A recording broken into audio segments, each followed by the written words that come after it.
This video corresponds with section 2.2 in the book, which is looking at the algebra of functions, taking two different functions and adding them, subtracting them, multiplying them, or dividing them. What we're going to be focused on is finding out what the domains of those new functions are. And then the second part is looking at the difference quotient, which is a way of setting functions up to eventually lead us to the derivative, or how the slope of a function is changing over time. When we look at two different functions, say that the two functions are f of x and g of x, we can take those and use some of the basic algebraic functions, like adding them together to get the sum, subtracting them to get the difference, multiplying them to get the product, or dividing them to get the quotient. You can see here on the left-hand side, we have this notation where I have the two functions together within parentheses, and then the second set of parentheses has what the variable is, what the input will be. Similarly here for subtraction, we have the two functions f minus g, and then the variable is called out second. And that theme follows all the way down for all four of those functions. Now, we always have to be concerned when we create a rational function or a fraction, because we're never allowed to have the denominator equal 0. So we've got this extra little caveat written here saying that we need to make sure that this is not equal 0, because the function would be undefined there. We'll look at a couple examples next to see how this plays itself out.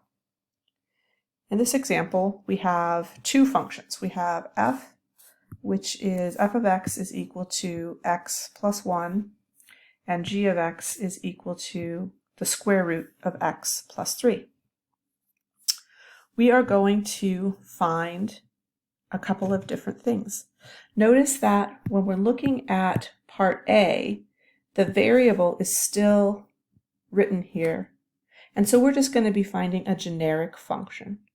But in part B and C, they're wanting us to take that function and plug in specific function values. The value 6 will be exchanged for x, and the value -4 will be exchanged for x. I think I might have said negative x. I meant just for x. All right, so for part A, I'm really literally just going to take function f, which is x plus 1, sitting here, and function g, which is the square root of x plus 3, and add them together. And that's my final answer, just adding those two together.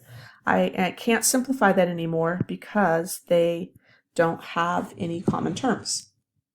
For part B, I'm going to take that existing function that we found in part A and plug in the value 6. So when I plug the value 6, and I have two different ways I can do this. I could take each individual function, which is what they've done here. They said, let's take f of 6 and let's take g of 6. So I'm going to take 6 and plug it into x plus 1 for the first part. And then I'm going to take 6 and plug it into the square root of x plus 3 for the second part. And putting those together, they're getting 7 for the first part, and then they're getting the square root of 9, which is 3 for the second part. So that's what they're getting here, and then getting a final answer of 10. A second way we could do that is to look at the combined function that we created in part A. Let's do this again. Let's look at f plus g of 6, but this time let's plug it into the combined function. We would have 6 plus 1 plus the square root of 6 plus 3. Ends up being the same. We're just doing it in parts for the first and then doing it all at once for the second. So either way, you can plug all of this in. For part C, where we're plugging in -4, it's okay for us to plug -4 into f. If we plug -4 in here, we would get -3 as the output. But we have a problem if we plug -4 in here, because we're going to end up with a negative sign underneath the radical. And we're not allowed to take the square root of a negative number, at least not yet. We'll talk about imaginary numbers later in the semester. So for this example, we're going to say that f plus g of -4 does not exist because -4 is not in the domain of square root of x plus 3. Okay, here is a second example. We are going to find each of the functions for the combined functions, and then we're going to find their domains. Let me make a little room here.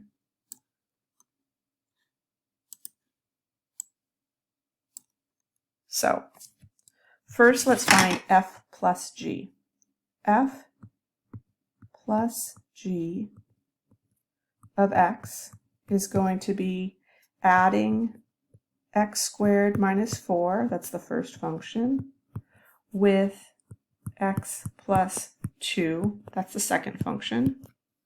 And we're going to end up with x squared plus x, combining together the -4 and the 2, I'll have a minus 2.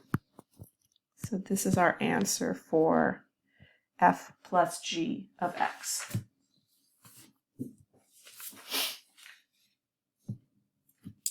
For the second example, we're going to do f minus g of x.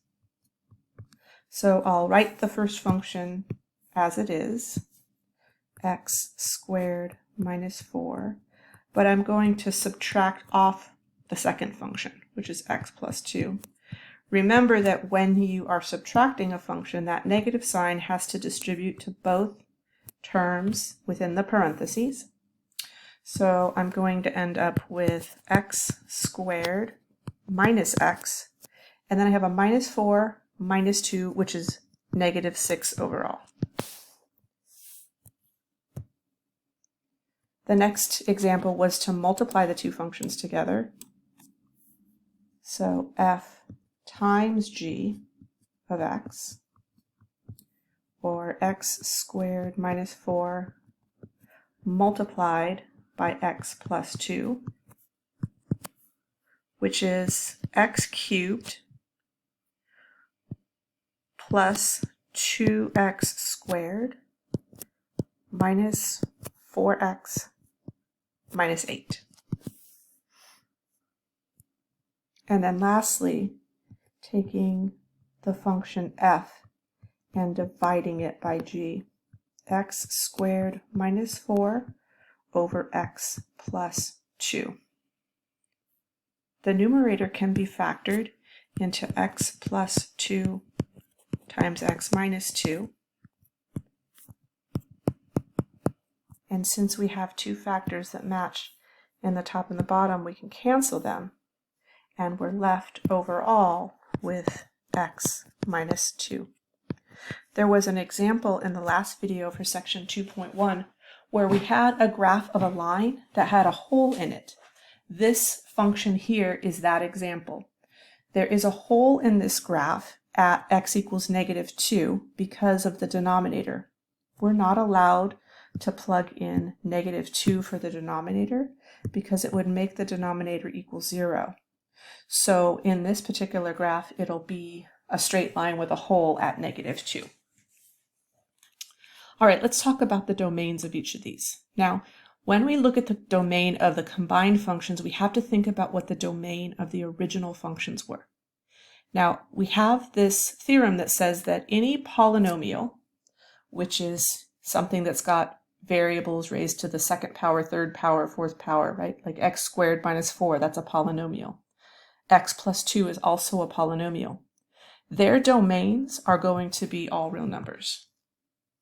And when we combine those functions together, we look to see where their individual domains overlap one another. Since they both have all real numbers as their domains, their combined functions will have all real numbers as their domains as well.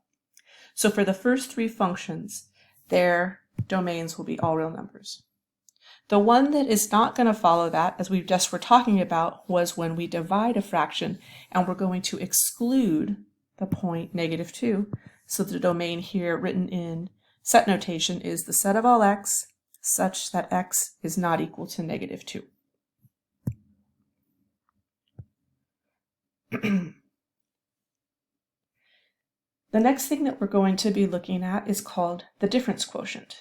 The difference quotient is used to lead us to the average rate of change, or how the tangent line of a graph is changing over time.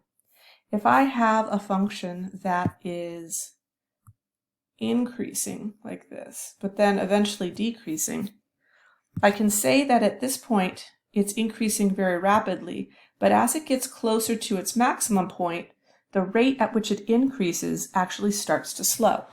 And that has to do with the derivative, and that's what we'll be talking about when you first start calculus. You'll be talking about the derivative, and it all stems from this set of functions combined together here that you see, which is called the difference quotient.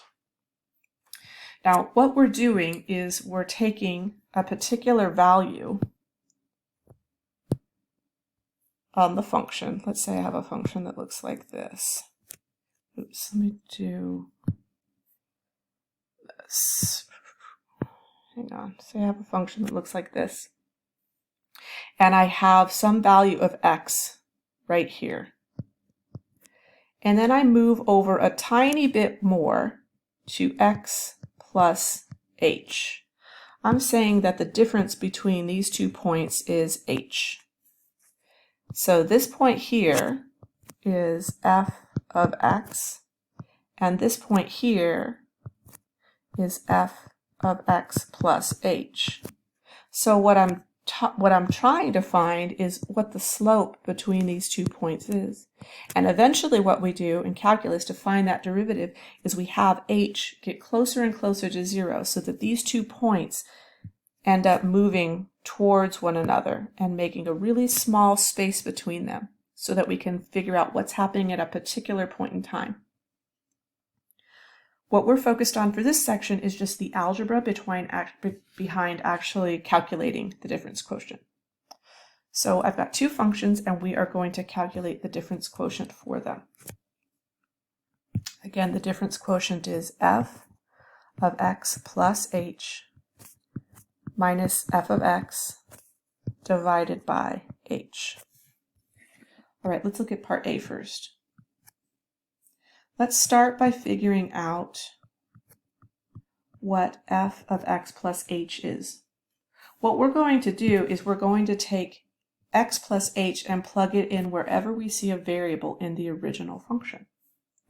So I'll have 2 times x plus h minus 3, or 2x plus 2h minus 3. All right, so f of x plus h minus f of x over h. The first part is what we just calculated, 2x plus 2h minus 3. The second part is the original function, 2x minus 3. And then we'll divide the whole thing by h. Again, this part here is f of x plus h, and this part here is f of x. Now, if you've done this correctly, there will be a number of things that will cancel, and it'll simplify really nicely. So I can see that 2x here is going to cancel out with a negative 2x here.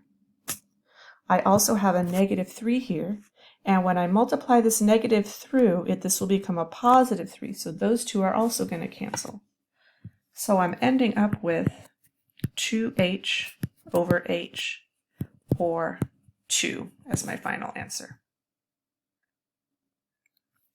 Let's do another example for part B.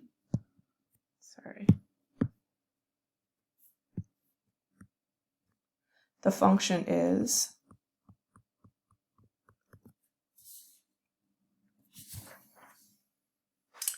(2x squared minus x minus 3).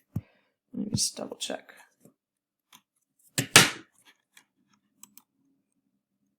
Yeah, okay. So first let's figure out what f of x plus h is. Again, I'm going to take x plus h and plug it in everywhere that I see that variable. So I'll have 2 times the quantity x plus h squared minus x plus h minus 3. So everywhere that I've plugged in x plus h is where there was a variable in the original equation. Now, you might not remember, but we'll do this a lot, expanding a binomial like that. X plus h times x plus h. We'll end up with x squared plus xh plus xh plus h squared, or x squared plus 2xh plus h squared. We square each of the terms and then we multiply the middle terms together and double, right? So we end up with this. But going back to the original, each of those is going to be multiplied by 2. So we'll have 2x squared plus 4xh plus 2h squared minus x minus h minus 3. Pretty long polynomial there, and none of the terms are alike, so we're going to keep it as it is. Now to the difference quotient. F of x plus h minus f of x over h. This is going to be really long. I'm going to write the first equation, 2x, or polynomial, 2x squared plus 4xh plus 2h squared minus x minus h minus 3. And then I'm going to subtract off the original, 2x squared minus x minus 3. And that whole thing is divided by h. Now again, as I mentioned before, if you do this correctly, a number of things should cancel. So I can see that the 2x squared is going to cancel with the 2x squared. Let me move this down, this negative sign here. I'm going to move it down in front here, because that's what we're subtracting. The negative x is going to cancel with this because this is going to turn into a positive when I multiply it by that red negative in front. And then negative 3 will cancel with this, which will turn into a positive 3. All right, what are we left with here? 4xh plus 2h squared minus h over h. So first way that you know that you're doing this correctly is that everything in the second set of parentheses ends up canceling. And then the second part is that all of the terms that are left should have an h in them so that they can be divided out. So remember that that h has to divide into each term individually. So I'm going to have 4x plus 2h minus 1. And this is our final answer. All right, if you have questions, you can send me an email. We will be going over more examples like this in class. I'll see you later. Have a good night.